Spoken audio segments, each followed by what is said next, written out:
Tadá!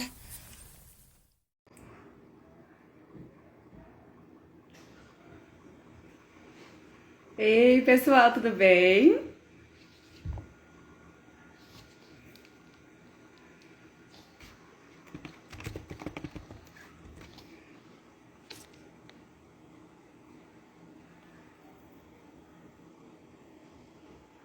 Ei, Mi.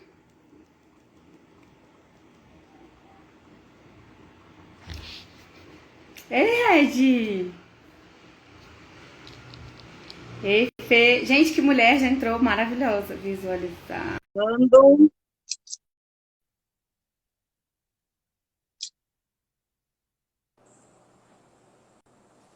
Oi, Oi, Ei, gente, boa noite. boa noite. Deixar mais um bocado de gente entrar aqui. Uhum. Tô vendo as perguntas aqui que você mandou. Mandei algumas aí. Legal. Ah, tem umas coisas. Não, umas coisas legais. O pessoal perguntou bastante coisa lá. Vai dar pra... Adorei. Muito bem. Então, nós entramos aqui, ó, no meu computador era 20 com 1 minuto, para a gente marcar 1 hora. Uhum. Muito bem, pessoal, bem-vindos à nossa live de quarta-feira. Agora de 15 em 15, porque a pessoa é metranda, precisa terminar. Entreguei a dissertação, filho, agora só falta a defesa, senhor. Filho nasceu. Nasceu, agora acho que a defesa vai ser mais tranquila, se Deus quiser. Bora lá. Vou me apresentar, aí a gente se apresenta aqui. Porque eu acho que tem sempre gente nova aqui no Instagram, tem muita gente que te segue, que vai entrar, que não me conhece, então eu vou me apresentar. Meu nome é Beatriz, sou pediatra. Eu sou intensivista pediátrica e trabalho com um consultório de pediatria geral. Desde o início da pandemia, estou aqui com essas lives das quartas-feiras. Lenitia, para a gente poder tentar ajudar vocês com conteúdo de qualidade e fontes confiáveis, embasadas cientificamente, sem achismos, para poder facilitar um pouco essa vida de maternidade e paternidade na pandemia. Vou deixar a Fernanda se apresentar e a gente... Estou muito honrada com essa presença dela aqui hoje, para a gente falar sobre esse tema aí que ela está cada dia mais craque. Pessoal, boa noite. Eu sou a doutora Fernanda Luz, eu sou neuropediatra, atendo no consultório. Sou muito tímida, só a Bia mesmo me fazer ter coragem de estar aqui, mas eu espero dar conta, assim, de passar para vocês bastante informação legal sobre o autismo. Bacana demais, passará com certeza. Pessoal, então, a gente anotou aqui as perguntas que vocês mandaram no box de perguntas meu e da Fê. E Antônio, o Antônio tem um filho autista, meu paciente, e essa live é a pedido deles. Ei, Antônio, boa noite. Querido, beijo. Então, a gente vai começar falando um pouquinho sobre como é que é o autismo, assim, é muito comum, é pouco comum, eu acho que é um pouco misterioso para a maioria das pessoas. Tem sim uma impressão de que isso tem aumentado nos últimos tempos. Como é que é esse negócio aí da prevalência? A prevalência do autismo é relativamente alta e tem aumentado, assim. Pelos dados que a gente tem do CDC americano, né, o Centro de Controle de Doenças, em 2014 e em 2016 era 1 para 68, ou seja, de cada 68 pessoas, uma tinha o diagnóstico de autismo. Hoje, o último é de 2018, aí é 1 para 59. E quando a gente Que vai... é bem alto, né? Sim, quando a gente vai separar por idade...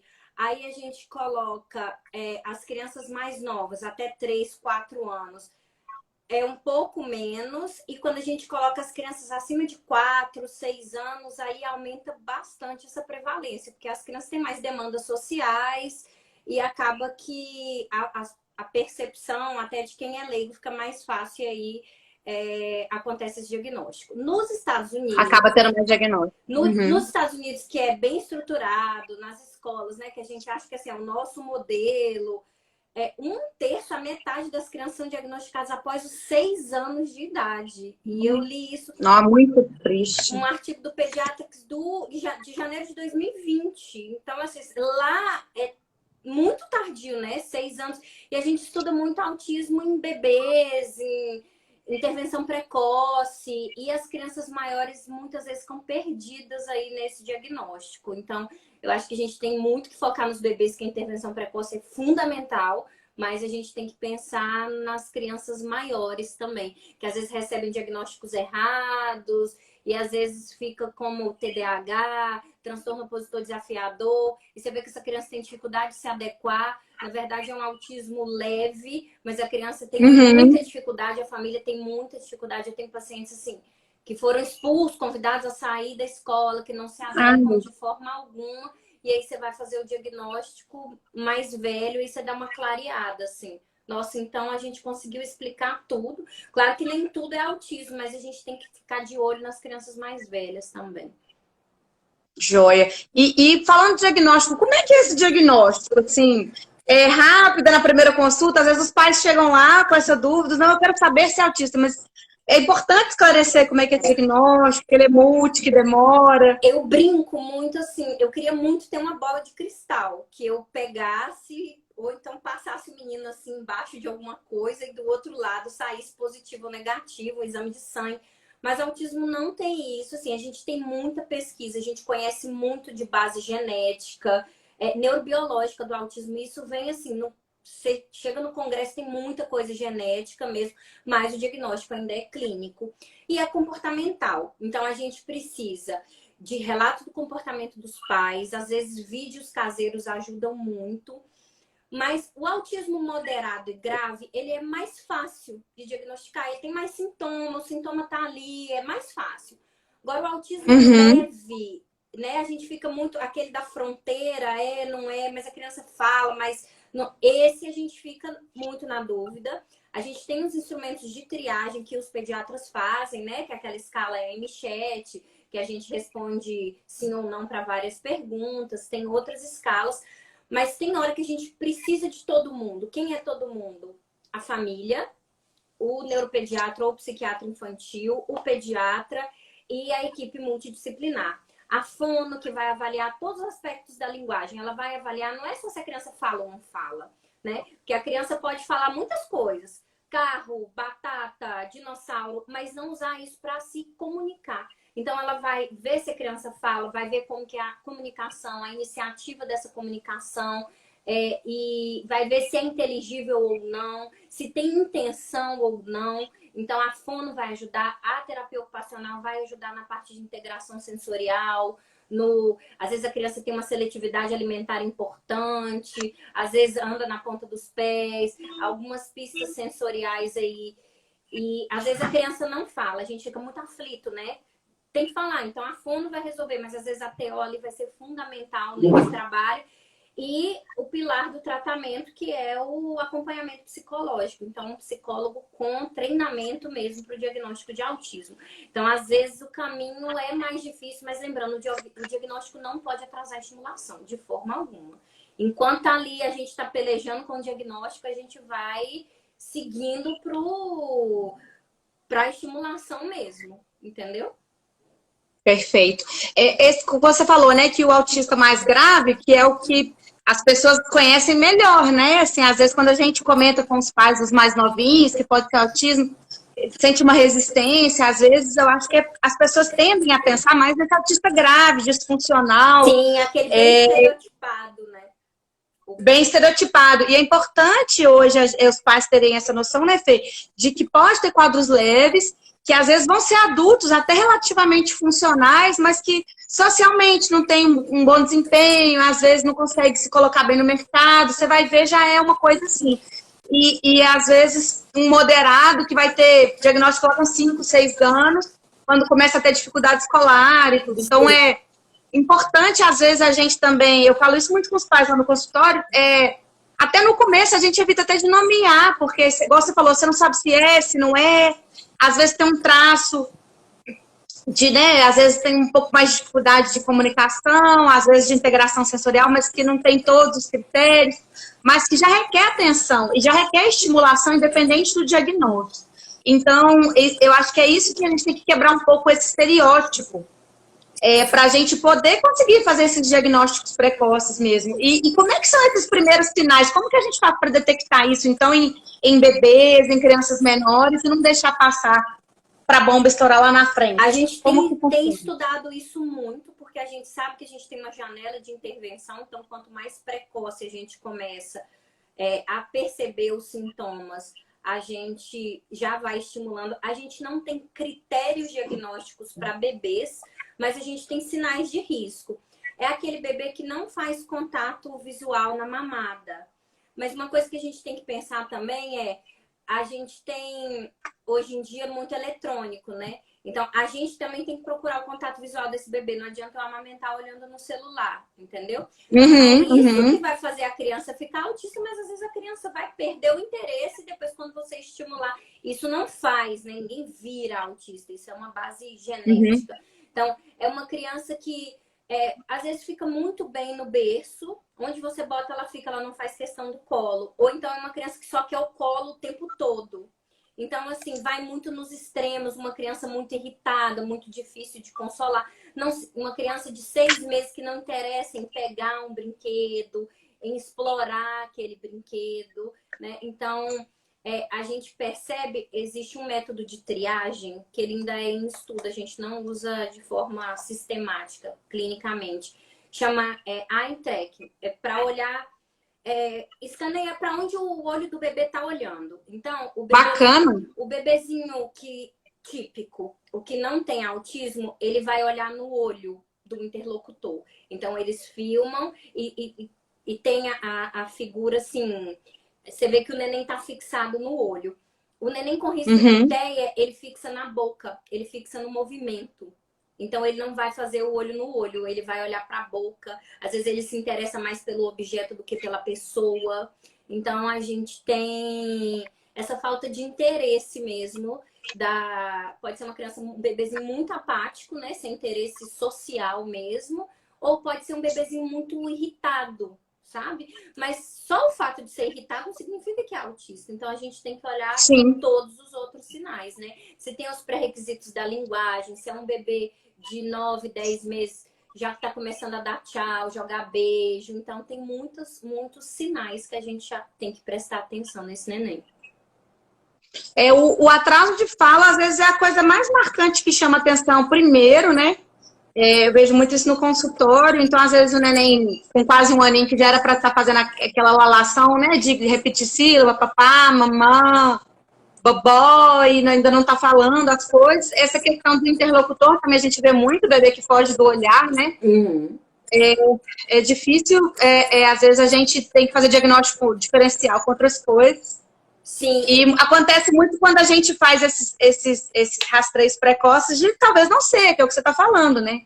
Às vezes a criança está precisando de mais estímulo, de não deixar ela ver na galinha pintadinha o dia inteiro, de fazer estímulo olho no olho ali com o pai, com a mãe. E quando você muda isso, já melhora, né? Sim. E às vezes, é muito difícil. É fácil, né? Simplista a gente falar assim, os pais têm que estimular mais, têm que brincar mais.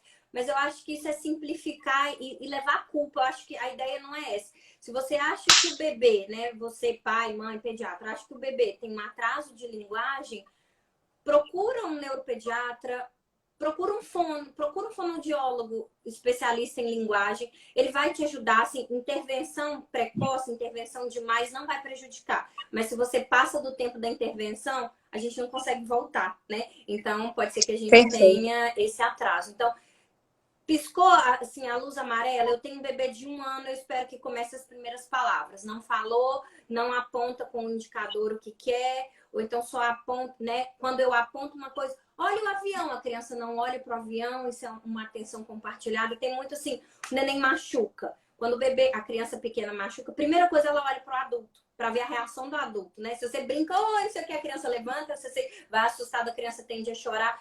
A criança com risco de autismo, ela não vai compartilhar essa emoção também. Então, é uma criança que não vai olhar para você, ou vai continuar, tem uma hipossensibilidade à dor, ou vai ter uma reação exagerada, mas é uma criança que não vai compartilhar essa emoção com você. Então, você pensa, com 18 meses, uma criança fala em média de 20 a 30 palavras, tem criança que chega a 200 palavras, né? Aqueles faladores, assim, tem neném que fala até. E qual que é a bandeira vermelha? Assim, ó, eu tenho que ficar alerta. Se a sua criança fala menos que 6 palavras de forma persistente, né? Tem aquelas 6 palavras, eu tenho um atraso de linguagem aí com 1 ano e 6 meses. Então, eu tenho que procurar ajuda. Olha, a luz amarela tá acesa, vamos procurar? É tudo autismo? Não. Eu preciso fazer o diagnóstico diferencial. Mas eu tenho que entender que ali tem um atraso de linguagem. Eu falo muito com os pais, às vezes, quando é criança, principalmente agora na pandemia, a gente tem visto mais atrasos de fala. E eu falo muito isso com os pais. É diferente o atraso de fala do atraso de linguagem. Às vezes a criança ainda não fala 3 palavras, mas ela já te mostra o que ela quer, ela já consegue te falar qual que é o problema, ela compartilha essa emoção com você, o que você pede, ela consegue obedecer, às vezes até ordem complexa, né? Ordem de 2 comandos. Então é muito diferente o atraso de fala do atraso de linguagem. Eu acho que isso também é importante. O autista ele tende a ter mais um atraso de linguagem, não é isso? Sim, e uma pergunta que eu sempre faço no consultório é assim, como que ele consegue o que ele quer? Perfeito. Geralmente, a criança com risco de autismo, ela pega a mão do adulto e leva onde quer. Ela carrega o adulto, ela usa o adulto como uma ferramenta para conseguir o que ela quer. A criança que tem um atraso de fala só, ela aponta, ela faz gesto, ela dá conta de se fazer entender. De se comunicar. Levar, entendeu? Então, a criança com risco de TEA, ela usa o adulto como uma ferramenta mesmo. Isso é bem legal. Eu já tive um paciente que eu achei que era autismo, que era TEA, algum transtorno do espectro autista, e eu fiz um rastreio, mas ele tinha uma linguagem até razoável. A gente fez um rastreio e ele tinha problema auditivo. Então, é o que a Fê falou, nem sempre vai ser. E quando tem atraso de fala, é importante sempre a gente pensar na parte auditiva, se tá ok. E fazer essa avaliação multi, né, Fê? Fazer essa avaliação multi. Vamos numa fono, vamos no neuropediatra. Fazer essa intervenção aí em equipe, e isso esclarece muito melhor. Outra coisa também que me perguntam sempre, né? O andar na ponta do pé. Às vezes o menino é ótimo, o menino fala, não tem atraso, não tem essas questões de textura, não tem nada, só anda na ponta do pé. Então, assim, uma coisa isolada, gente, não quer dizer, é um conjunto de coisas que leva a gente a pensar. Inclusive, quem anda é um conjunto de coisas. Por exemplo, criança que usa andador, inclusive para quem está ouvindo ainda não sabe, andador a gente contraindica, em muitos países é proibido. A gente ainda não conseguiu vencer esse lobby no Brasil, mas faz os meninos ficarem numa posição que não é anatômica, com o quadril rodado, e aí acaba ficando mais na pontinha do pé. Né, a gente vê muita criança prematura, algumas crianças têm dificuldade, enfim, às vezes andar nessa pontinha do pé. Então, não necessariamente é isso. Mas essa integração sensorial que a gente fala, essa questão de dar conta dos sentidos, muita luz, muito barulho, texturas diferentes na mão, no pé, na boca. Quando tem dificuldade com os sentidos, a gente também acende uma luzinha vermelha. Uma outra coisa que a gente tem que lembrar muito de alerta é o autismo regressivo. 1/4 das crianças autistas tem um autismo regressivo. Aquela criança que ia bem na linguagem, falou as primeiras palavras, pedia água, e de repente ela parou. E de repente ela não fala mais essas palavras. Essa criança é uma criança de alto risco para TEA. A regressão, a gente fica muito mais preocupado, né, do que uma evolução mais lenta. Então, qual que é a teoria para isso? De 1 ano e 6, de 1 ano e meio até 2 anos, tem a poda neuronal. Então, você pega aquele tanto de sinapse que fez no primeiro ano, de sinapse, a ligação do neurônio com o outro, e aí você vai podar as que não precisam, e você teria uma poda exagerada. Então, você teria uma alteração mesmo na arquitetura cerebral, e essas crianças são de alto risco para autismo. Então, criança que regride, aí não é a luz amarela, não, é a luz vermelha mesmo que a gente tem que entender. Isso serve, gente, para qualquer coisa, tá? Para a parte motora também. Criança que já andava e para de andar. Criança, né, que já sentava e não consegue mais sentar. Então, qualquer regressão de qualquer marco, seja linguagem, verbal, social, qualquer regressão, tem que fazer avaliação com o seu médico. A Cacau mandou aqui, bem disso que você está falando. Boa noite, meu filho é autista, hoje tem 7 anos. Com 1 ano e 4 meses começou a regredir e a pediatra disse que eu estava inventando problema para o meu filho. Procurei a ajuda de outros médicos. Deve encaixar nesse quadro regressivo que você está falando, né? Fechou o diagnóstico com 2 anos e hoje tem muita dificuldade na fala. E ele faz as terapias desde 2 anos. Então, fica essa alerta aí pra gente também, dos que perdem marcos. Sim. Ela falou que ele fez tudo do esperado dentro até 1 ano e 4, e depois ele começou a regredir. É isso mesmo, tá, cara? Isso que a Fê acabou de explicar. Vanessa falou, doutora Fernanda é uma ótima profissional, tem a sorte de ter a oportunidade de fazer o acompanhamento com ela. Ela é ótima mesmo, gente, eu chamei ela porque ela é maravilhosa.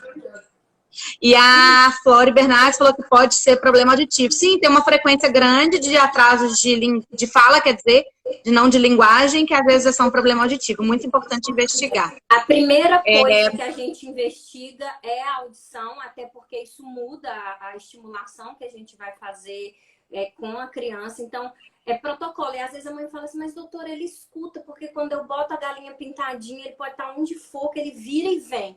Mas eu preciso saber se a via está totalmente íntegra, se ele entende o que eu falo. Pode ser que ele escute, mas ele entende do jeito que eu estou falando. Então, eu preciso fazer uma avaliação auditiva mesmo, é protocolo. Joia. Isso eu sempre explico também, que às vezes a fala é exatamente essa, né? Quando tem algum atraso, você pede os exames. Não, mas ela ouve, ele ouve. Mas é importante, exatamente. Às vezes tem um grau mais baixo, escuta, mas não escuta tão bem, não escuta todos os decibéis, né? Todas as faixas de som exatamente igual. Então, a gente tem que investigar. Deixa eu ver o que mais. Que a intervenção pela multi, falamos. Quer falar um pouquinho da estimulação? Eu acho que é o mais legal aqui da gente falar. Sim, a estimulação a gente vai fazer com a equipe multi, né? A fono, a TO e a psicóloga. O tratamento que a gente preconiza mesmo é o tratamento comportamental com psicóloga, que é o ABA, né? Que é a análise aplicada do comportamento. Mas como que você vai estimular uma criança com um atraso em casa? Primeiro, a criança precisa de alguns pré-requisitos para falar. Então, ela precisa aprender a imitar. Então, a gente vai brincar mesmo de bater palma. E uma coisa é o bater palma, outra coisa é o dar um comando e pedir para a criança bater palma. Então, primeiro vem só o imitar. Então, você faz brincadeira com careta e vai fazer brincadeira de imitar. A criança precisa aprender a apontar com o dedinho. Então, uma coisa boa, ou brinquedo de ação e reação, aquele que você aperta um botãozinho e o brinquedo faz alguma coisa. Ou livrinho, você pode pegar o livrinho e mostrar. Eu falo muito com os pais, criança de 1 ano e pouco, ela não tem paciência para você folhear um livro e ler todas as frases escritas. Então, mostra a figura, e a criança gosta muito de previsibilidade. Então, pode ser o mesmo livrinho. Cadê o gatinho? Uhum. Cadê o cachorro? Onde que tá o menino? E aí você aponta para ele imitar você apontando. Então, às vezes, os pais chegam muito aflitos. Doutor, eu quero saber se ele vai falar. Calma, a gente precisa de uns pré-requisitos. A gente precisa de uma criança organizada, né? Uma criança que fica, às vezes, muito desorganizada, muito agitada, ou muito nervosa, ou agressiva. A gente precisa organizar isso primeiro para ela conseguir imitar e conseguir falar. Então, do mesmo jeito que você não vai pegar uma criança que não sabe sentar, não fica em pé ainda, como que ela vai andar? Primeiro ela tem que sentar, depois ela tem que ficar em pé e depois ela vai andar. A fala é a mesma coisa, a gente precisa de pré-requisito e conversar. Eu sempre falo com os pais assim, estique a conversa. Você entendeu que a criança quer água? Em vez de dar o copo d'água e falar, toma, você quer água? Qual copo? Azul ou vermelho? Vamos pegar água no filtro? Ou você tá com sede? Estica a conversa. Porque aí a criança, ela usa muito e vai aumentando aquele vocabulário dela, sabe? Então, sempre estimular mesmo falando. A gente precisa estar mergulhado na língua mesmo para a gente conseguir falar. usar música, né? Às vezes eu acho música legal, esses livrinhos de apontar. Música é muito E bom. música, gente, não é tela, não é botar a Pepa, a Galinha Pitadinha, o Mundo Beat e deixar ela tocando, não. Eu até falo, essa música é muito bom, mas Sem a tela imagem. atrapalha, Sim. né? A tela, inclusive, acho que falamos pouco, precisamos falar mais. A tela, o uso de telas, o que é tela? Celular, tablet, televisão, tudo isso está muito associado com atraso de fala e atraso de socialização. Então, a gente, às vezes, pega, e principalmente agora, durante essa pandemia, que aumentou muito o uso de tela por conta de home office, essas dificuldades de falta de escola, né? Às vezes eu tenho pegado alguns atrasos que a gente só tirar a tela e aumentar a estimulação e os meninos voltam. Então, ficar atento, claro que nem tudo é autismo. Para a primeira coisa, inclusive para a criança que também, tirar, independente se é ou não é autismo, a criança que tem um atraso ou preventivamente para não ter atraso, tirar ou minimizar o uso de telas. Então, você vai usar a música sem a tela. Você põe ele tocando e esconde o negócio para poder ouvir a musiquinha sem usar a tela. O que eu falo muito no consultório é assim, ó, a tela, primeiro, ela dá um estímulo visual e sonoro, mas se eu ficar bravo com o personagem que está acontecendo, ele não vai mudar a reação comigo. Então, se eu jogar o celular na parede, se ele não quebrar, a tela vai continuar cantando e sorrindo. Então, a criança não aprende a interagir. E aí, como essa interação social, que é um pré-requisito muito importante para a linguagem, ela não vai ter, então pode regredir. Lembrando, até os 2 anos não pode, é 0 tela, não é recomendado, né? Depois dos 3, a gente começa aí 1 hora de tela, mas eu sempre falo com os pais assim, ó. Hoje os pais falam comigo, mas doutora, não tem jeito de fazer, não tem sem a tela, mas o menino não brinca. Ele vai aprender a brincar, porque a tela é muito fácil, né? Você entrega. Então, a gente sempre tem que acolher a mãe também. Você precisa tomar um banho e não tem ninguém para olhar o menino, vai botar ali. Banho de mãe, gente, não dura 10 minutos, né? Banho de mãe é banho rápido. Acho que não dura nem 5. Então, você vai tomar um banho e precisa, né, que o menino fique ali mais quietinho, mais seguro, você vai entregar? Entrega, toma seu banho, depois você tira e bota o menino para brincar. Você precisa botar uma comida no fogo, você não tem rede de apoio, não tem ninguém para ficar com seu filho, porque a gente também, né, atende muitas mães que não tem, ela com o menino o tempo inteiro. Então, vai ficar com o menino na beira do fogão? Às vezes, bota um pouquinho ali, enquanto refoga, depois vai lá, tira a tela do menino. Uma outra coisa, pega vasilha de plástico, joga no chão, com tampa, bota para o menino para tampar. Então, não precisa de brinquedo caro. A gente, criança, qualquer embalagem, qualquer coisa já é brinquedo. Deixa eu mexer nas panelas, dá tampa de panela para a criança fazer barulho. Então, isso ajuda no estímulo, mas a gente tem que pensar e apoiar a mãe. Se a gente falar assim, 0 tela, ela vai falar assim, não tem jeito. Então, você tem que dar um apoio, mas lembrando que isso vai fazer a criança atrasar. Eu converso muito isso. A Regiane até mandou aqui, a Regiane é minha paciente, falou, nossa, minha pediatra sempre fala isso, palhaço. Que é essa questão da tela. A gente entende, a gente se solidariza, e a Fê, inclusive, é mãe de 2 pequetitos, então assim, a gente sabe que 0 tela, principalmente no contexto atual, tá muito difícil. Então, assim, mais o uso racional, né? Tentar diminuir o máximo possível, e se for usar pontualmente, usar picadinho, né? É diferente de você deixar o menino 2 horas vendo televisão, ou vendo no tablet, no celular. Então, é isso, você precisou, você vai lançar a mão, ok? Preferível que não, mas se for a sua única opção, se sua criança, às vezes, fica brincando com outras coisas, você consegue entretê-la ali enquanto você faz, melhor. Mas se precisou, ok, última opção, último recurso. Você vai usar rapidamente, quando você resolve o que você tem para resolver, e volta.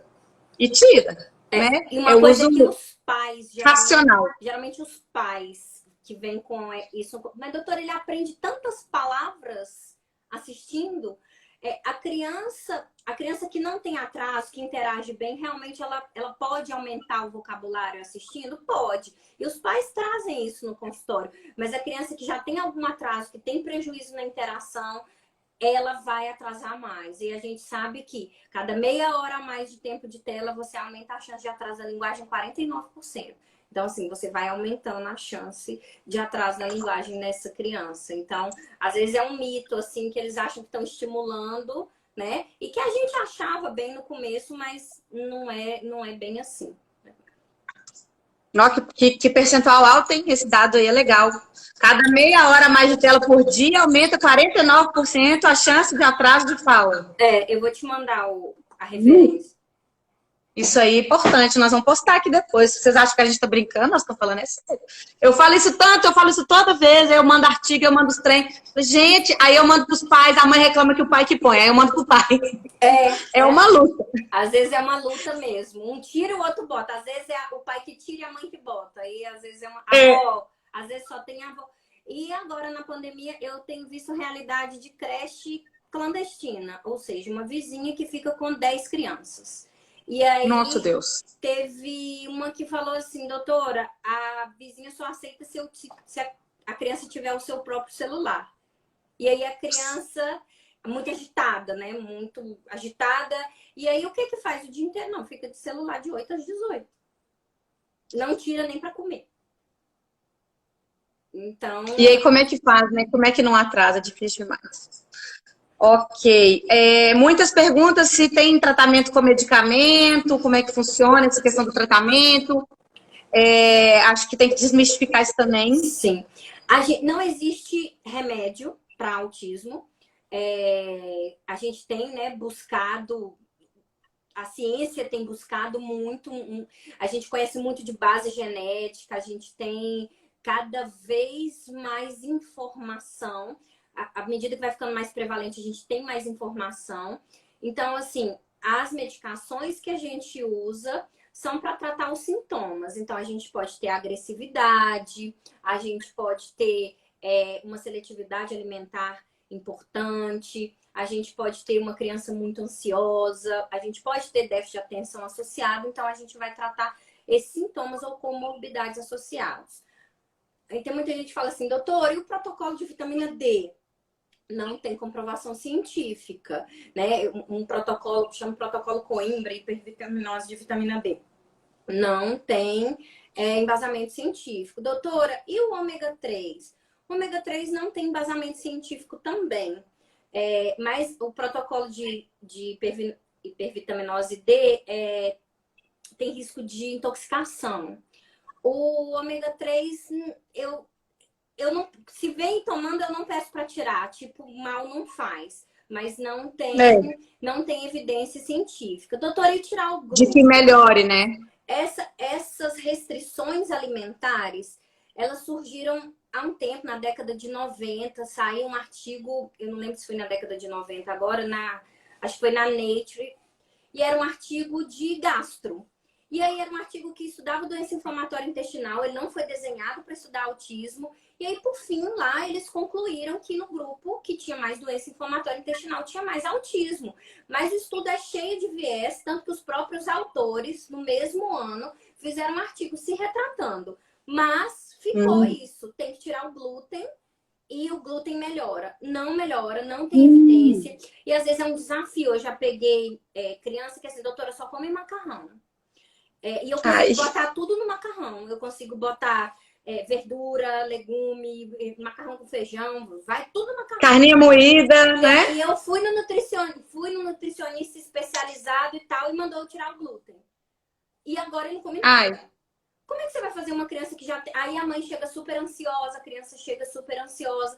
Então, você fazer restrição alimentar, glúten, lactose, numa criança que tem alergia à proteína do leite vaca, intolerância à lactose ou intolerância ao glúten, uma criança celíaca, pode melhorar? Pode. Porque aí a criança que tem intolerância e é exposta ao glúten, ela vai ter dor, vai ter cólica, não consegue se comunicar, fica mais irritada. Então, se você tira, ela realmente vai melhorar. Mas uma criança que não tem nada para intolerância você ao glúten, tirar, né? Você não tira e você pode causar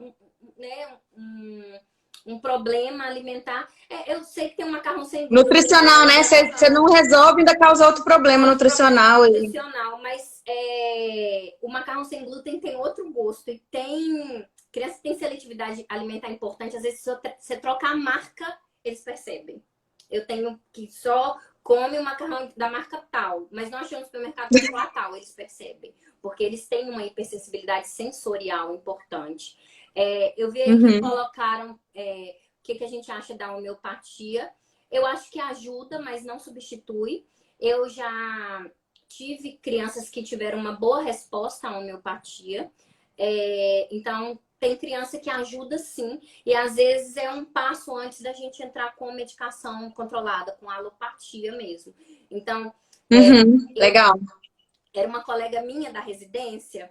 Ela era homeopata, já era mais experiente e foi fazer neuro, porque no consultório dela de homeopatia tinha muito paciente neurológico. E às vezes a gente já estava na estrada da alopatia tentando de tudo. Eu lembro que a preceptora, a professora chamava e falava assim, Ana, ajuda. Aí, às vezes, a Ana resolvia, fazia a fórmula e ajudava. Então, assim, eu não sou contra. Então, às vezes, óleo essencial, homeopatia. Eu acho que tudo vem para acrescentar, desde que não faça mal à criança. Terapia com quelante, né? Com quelação. Essa terapia, ela não tem embasamento científico e pode acarretar inúmeros problemas para a criança. Então, faz mal. Essa aí eu contraindico. Aquelas reposições vitamínicas imensas, você pode fazer hipervitaminose, intoxicação. Aquilo não tem embasamento científico. Então, não funciona, entendeu? Além de ser muito caro. A única terapia que a gente tem um embasamento científico é o ABA, que é a terapia com psicólogo, com apoio, né, de fono e de terapia ocupacional. Então, a única terapia que eu tenho evidência científica é ABA, geralmente ABA intensivo. Nos Estados Unidos, eles falam de 40 horas, mas nos Estados Unidos é feito nas escolas. Eu tenho pacientes... Nossa, sensacional! Então, é feito na escola. Então, quando tem a consulta da criança, tem até um primo do meu marido que é autista e eles foram para lá. Então, você tem a reunião com o professor, faz um plano de ensino individual, tem o psicólogo lá. Então, é feito na escola. Não é uma realidade nossa, né? Nem nas escolas particulares. Então... Foi uma das perguntas aqui, ó. Escola mais intervenções profissionais ou apenas intervenções profissionais para crianças de 2 anos?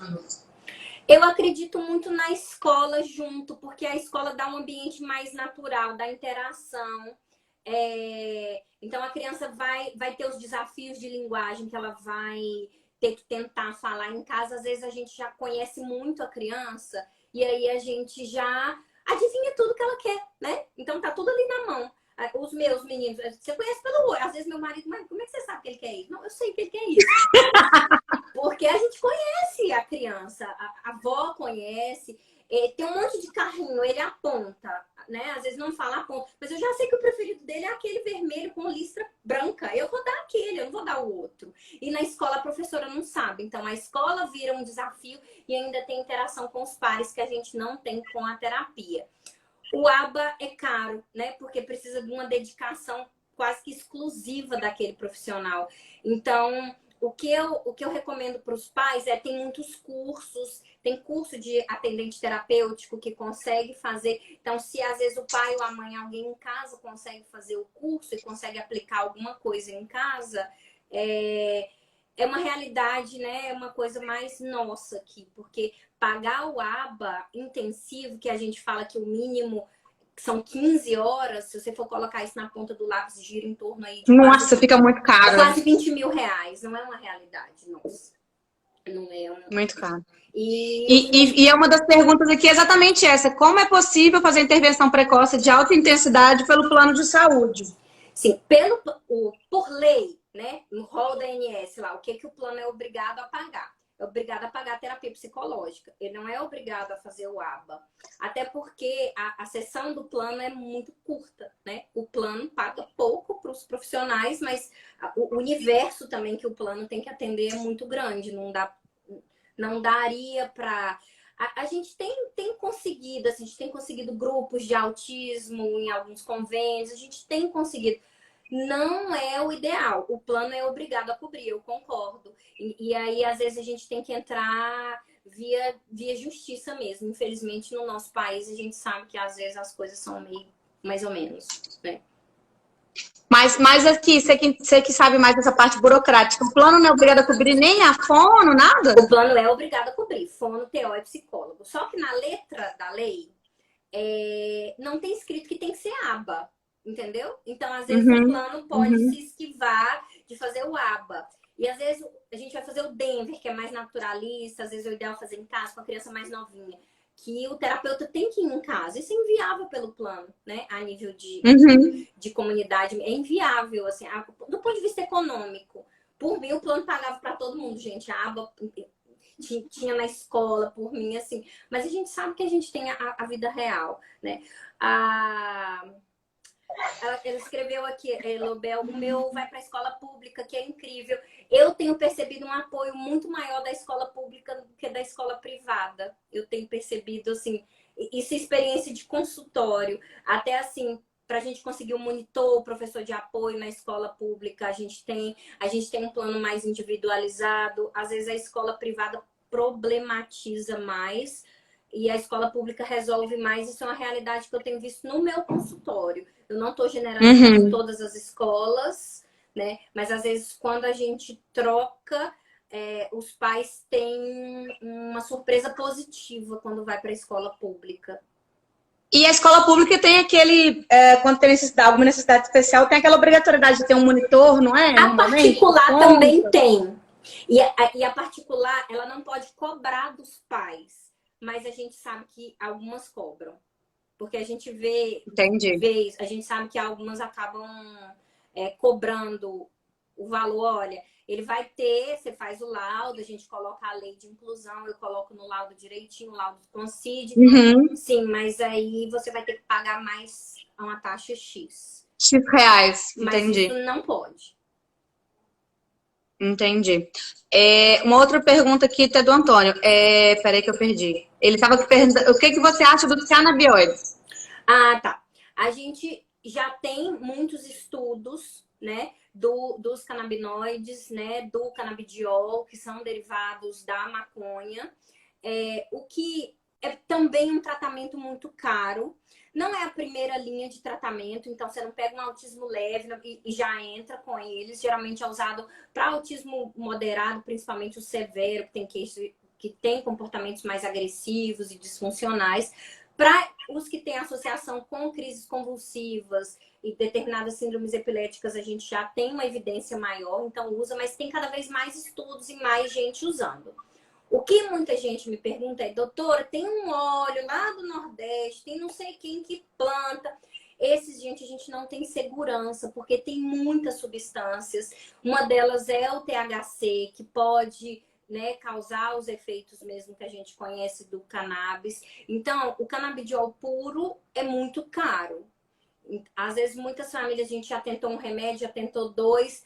E aí, quando eu falo do preço, hoje a gente já tem na farmácia, não precisa mais importar, já foi liberado no Brasil, mas para a gente conseguir uma dose mínima inicial para tratamento é pelo menos 1.500 por mês, mais ou menos. Isso de dose inicial, se eu for aumentando a dose, eu vou ter um gasto maior. E a gente sabe que Uhum. também é 1.500 a 2.000, é isso aí. Então, a gente sabe que também não é uma realidade, né? E aí, muitos acabam buscando óleo mas esses aí eu falo assim, eu não sei receitar isso, porque para esses não tem evidência, eu não sei o nível, eu não sei receitar isso, entendeu? Entendi, ótimo.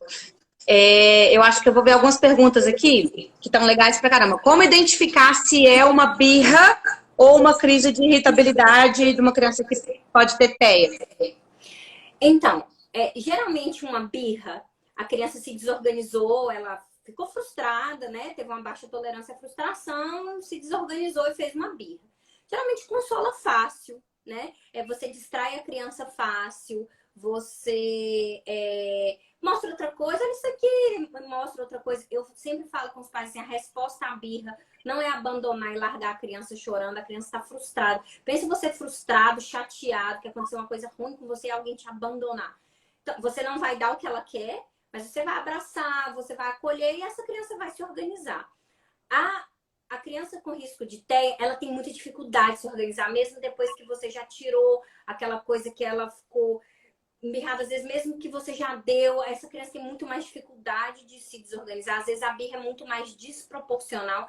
Às vezes é muito parecido, mas é desproporcional. Ou então, sempre quando sai na rua, a parte social assusta, ela se desorganiza. Ou quando tem muito estímulo. Então, não é uma coisa muito pontual. Então, você vai ver o gatilho e como que a criança se consola, entendeu? Então, às vezes fala assim, bater a cabeça é sinal de risco de autismo? Não. Tem criança típica que também se desorganiza, bate a cabeça. E o que eu falo com os pais é, não fala, não bate a cabeça. Tira ela do lugar que tá batendo a cabeça e leva para outro lugar. Sim, perfeito. Nem fala. Mas tem muitas coisas que as crianças típicas fazem, né? E que podem ser de risco de autismo se estão juntas com mais algumas características. Aí a gente entra nos critérios diagnósticos, que a gente pode falar um pouquinho. Antônio, Pode, acho que... O óleo é um óleo lá do Nordeste, eu não sei direito se é Ceará, eu não sei direito, mas uns 2, 3 pais já me vieram falar desse óleo, mas eu não consigo saber, assim, o que tem nele, entendeu? Eu até já falei, se vocês me conseguirem um rótulo, alguma coisa assim, a gente pode dar uma pesquisada, mas eu não consigo te dizer qual óleo especificamente, entendeu? A Natália Elmiro, é até uma física que trabalha comigo lá no Odilon, beijo, Nath, perguntou quais características precisa para apresentar o diagnóstico. Então, acho que você pode... Sim. Inclusive, é uma dúvida das mais frequentes. Sim. Em 2013, saiu o DSM-5, né? A gente usava o 4, o DSM é um manual de diagnóstico de doença mental. Então, a gente usava o 4, onde a gente ainda usava a síndrome de Asperger. A síndrome de Asperger, que é aquele autismo mais leve, mais funcional. A gente não usa mais essa nomenclatura. Primeiro que esse cientista, né, que descreveu que era o nome dele, ele estava envolvido... descobriu-se que ele tinha envolvimento com coisas do nazismo, então o nome ficou meio pejorativo, então não usa mais, é tudo autismo, tá? Então a gente não fala mais Asperger. E aí, o que a gente precisa? A gente tem 2 critérios maiores, né? Que a gente vai chamar de domínio A e domínio B. No domínio A, a gente tem um atraso de linguagem e comunicação, reciprocidade social, reciprocidade das emoções. E no domínio B, a gente vai ter aqueles interesses restritos, repetitivos. Então, a criança vai precisar ter 3 do domínio A e 2 dos 4 sintomas do domínio B. É uma tabelinha que a gente usa e vai vendo as características com a família. Não é tão matemático assim, então às vezes a gente usa escala. A gente usa, tem várias escalas, tem a ADUS, que psicólogo usa, tem a CAUS, que eu consigo fazer no consultório. E quando eu faço com os pais, eles veem que é muito subjetivo. É subjetivo, que são perguntas... a gente interpreta junto, aí o relatório da fono, da psicóloga ajudam, aí o relatório da escola ajuda, né? Às vezes até a babá que ajuda a olhar o menino, às vezes ela fica, mas você pergunta coisa, ela fala, não, isso é assim, isso faz, isso não faz. E aí a gente interpreta junto.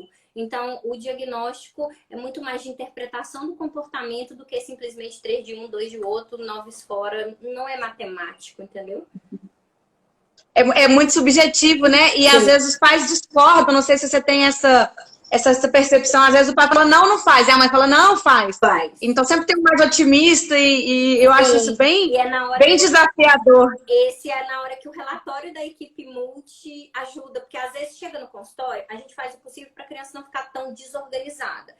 Então, a gente senta no chão, a gente brinca, eu falo assim, eu não posso perder o amigo, porque aí eu não consigo, né? A gente não consegue a reciprocidade. Mas eu falo isso também, não pode perder a amizade. Só de estar num ambiente diferente, a criança já se desorganiza, desde lá de fora e tudo. Então, às vezes, você precisa do relato dos pais, vídeo caseiro ajuda demais. E os relatórios da equipe multi também ajudam muito, né? Porque ali elas vão colocar os dados mais objetivos que elas viram. Entendi. Bacana. A Roberta está perguntando sobre o diagnóstico diferencial. E tinha uma outra pergunta aqui, que até me mandaram aqui embaixo, quando as terapeutas dizem que a criança é mais TDAH que autismo. Eu acho que é difícil, né, Fê? Porque tem muitas coisas que são comorbidades, a criança pode ser autista e ter uma hiperatividade. Não é pouco frequente, pouco incomum. Eu acho que são desafios e fala um pouquinho pra gente. O TDAH é uma comorbidade muito comum. E as crianças que têm TDAH acabam tendo um atraso maior no diagnóstico do autismo, porque o TDAH é um diagnóstico muito mais fácil de ser aceito. Então, você fala TDAH, vai usando principalmente no autismo leve, ele tem dificuldade. Eu peguei um adolescente que ele já tinha sido convidado a se retirar de 2 escolas, tinha uma dificuldade de ficar quieto. Ele começava a falar de um tema que ele gosta, ia falando, e né, ele não tem freio para. E assim, ele não conseguia se adequar. E aí a gente fez uma avaliação muito detalhada, e a gente fez o diagnóstico dele de autismo, entendeu? Então, assim, as crianças que têm o TDAH acabam tendo o diagnóstico atrasado. As crianças que têm um QI acima da média, ou às vezes na média ou acima da média, que são crianças que ficam mais funcionais por mais tempo, acaba que também tem um diagnóstico atrasado. O transtorno opositor desafiador também é uma comorbidade, então nos leves, essa criança, esse adolescente era 13 anos, o diagnóstico era TDAH e TOD, que é o transtorno opositor desafiador e transtorno de déficit de atenção e hiperatividade. Então, ele não Aqui para trás, eu até perdi quem foi que perguntou também sobre o transtorno opositor desafiador no diagnóstico diferencial. Foi a Cristiane também. Ele não se adequava. Ele simplesmente não conseguia se adequar. Então, não é que ele desafiava as regras, ele não estava entendendo aquele contexto, encaixado naquele contexto das regras. Então, a gente tem que olhar com muito cuidado. Às vezes, você pega uma criança que tem dislexia, TOD, TDAH e transtorno de ansiedade. Será que é isso tudo mesmo? Pode ser, tá? Não é impossível. Isso são comorbidades que podem andar juntas de mãos dadas e são frequentes. Mas quando a gente começa a ter um caso de diagnóstico, você fica assim, gente, será que é esse tantão mesmo? Será que a gente não consegue juntar? Não consegue, é isso mesmo. É TDAH, tá ótimo. Mas, às vezes, o autismo mais leve vem nessas formas, sabe? E a criança pequenininha com atraso de linguagem, o diagnóstico diferencial é o déficit auditivo, que a gente falou aqui já, né? E os outros, a apraxia da fala, que é uma dificuldade motora. Então, a gente vai falar uva, eu sei que eu tenho que fazer o bico. Eu vou falar laranja, eu sei que a língua tem que ir lá no céu da boca. Mas a criança que tem apraxia, ela não sabe isso de forma automática. A gente não fica pensando, vou falar uva, peraí, eu tenho que fazer o bico. Não, você não fica raciocinando. Então, a criança com apraxia não faz. Tem o TDL, que é o transtorno do desenvolvimento da linguagem, que é uma alteração, um atraso de linguagem só. Então, tem muitos diagnósticos, né? Tem o transtorno do processamento sensorial, tem muitos diagnósticos e aí tem que ser um profissional muito experiente para poder separar. Uma coisa muito importante é o autismo em meninas. O autismo em meninas é um desafio diagnóstico. Elas são mais tímidas, elas conseguem esconder mais a falta de traquejo social. Então, o diagnóstico em meninas é muito mais tardio. E às vezes a gente tem, né? A cada 2 meninos tem uma menina. Mas será que é isso mesmo? Hoje em dia, as bases genéticas não conseguem explicar essa diferença de sexo. E a gente acha que é por conta do diagnóstico em meninas que é mais difícil mesmo. Bacana. O Amarílio falou, o Amarílio é psicólogo, ele é pai de paciente minha, beijo Amarílio, ele é psicólogo de adolescente. Ele falou que os pais têm muito mais aceitação para o diagnóstico de TDAH do que autismo, e que vê que os pais são muito resistentes ao diagnóstico e também acabam precisando do acompanhamento psicológico. É barra, né? Eu acho que a família toda se beneficia aí de um suporte, com certeza. Sim, sim. E às vezes você tem que pegar a mãe, tratar a mãe, você tem que cuidar da mãe para você conseguir cuidar da criança. Não adianta você focar só na criança. Às vezes essa mãe tem que enfrentar uma família inteira que achava que ela estava... Ela já sabe. Quando ela chega no neuro, gente, a mãe já sabe. Assim, já sabe que... Não é que ela tem o diagnóstico, mas ela sabe que tem alguma coisa. Mas, às vezes, Às vezes a família fala que não tem nada, que ela tá caçando doença. Ou às vezes o próprio pediatra, vamos esperar um pouco, vai falar, bora esperar aí, vai falar. Eu falo, gente, nunca espera, porque estimular demais nunca é ruim. Agora, deixar de estimular, a gente perde um tempo precioso. Eu falo muito isso também pros pais, né? Para todo mundo, eu falo isso aqui nas lives também, todo mundo que já tá aqui mais tempo já me viu falar. Que o povo fala assim, porque o fulaninho tá com preguiça de falar. Não existe isso, gente. A criança tem preguiça de falar. Qualquer atraso é um sinal de alerta. Quer dizer que tem um problema? Não necessariamente.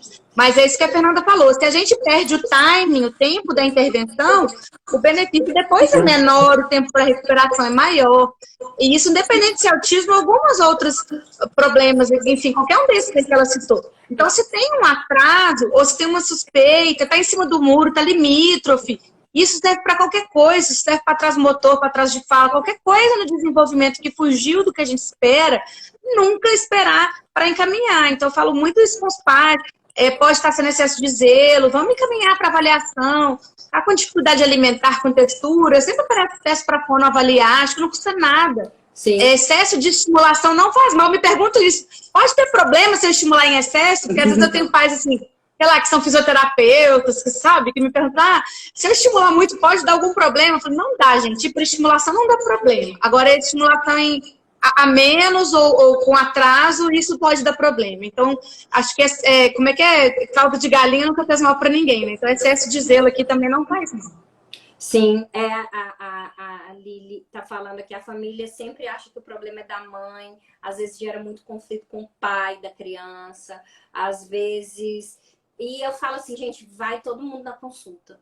Às vezes o pai, às vezes a mãe. Na próxima eu falo assim, na pandemia não tá podendo entrar todo mundo. Então, assim, na próxima eu falo assim, a avó, tem muita gente, traz a avó, a gente conversa com a avó, a gente explica, a gente conversa com quem precisar. Mas a gente precisa primeiro trazer a família. Porque aí a família consciente, a família buscando o caminho, ela vai ajudar essa criança muito melhor do que você ficar brigando com a família, entendeu? Você tem que trazer. Com certeza. Eu acho que a gente já respondeu todas as perguntas. Teve mais uma pergunta. Que o pai tem dificuldade de explicar para o filho, né? Tem dificuldade com o meu filho na hora de passar alguma instrução. Uma criança que já tem diagnóstico, se tem algum jeito mais fácil de você dar alguma instrução. As instruções têm que ser claras e diretas. E se você puder usar pistas visuais, ajudam também. Então, você pode mostrar... Você não vai falar, olha, você vai pegar na segunda gaveta, debaixo da blusa azul. Não, aí ele já se perdeu. Então, então dá instruções diretas. Está lá no seu quarto. Aí a criança vai perguntar onde? Em cima da cama, dentro da gaveta. Né? Então, no começo, tenta dar instruções com 2 comandos, depois a gente vai aumentando esses comandos, mas sempre direto. Não rebusca muito não, senão ele vai se perder ali. A gente até fala assim, usar no máximo 10 palavras, né, para um comando, não fazer um comando grande, um comando longo, né? Bacana. Cris, acaba que né, o adolescente, a criança mais velha, hoje tá aí, as informações estão no Google, né? Então a gente sabe que pode vir da própria criança, né?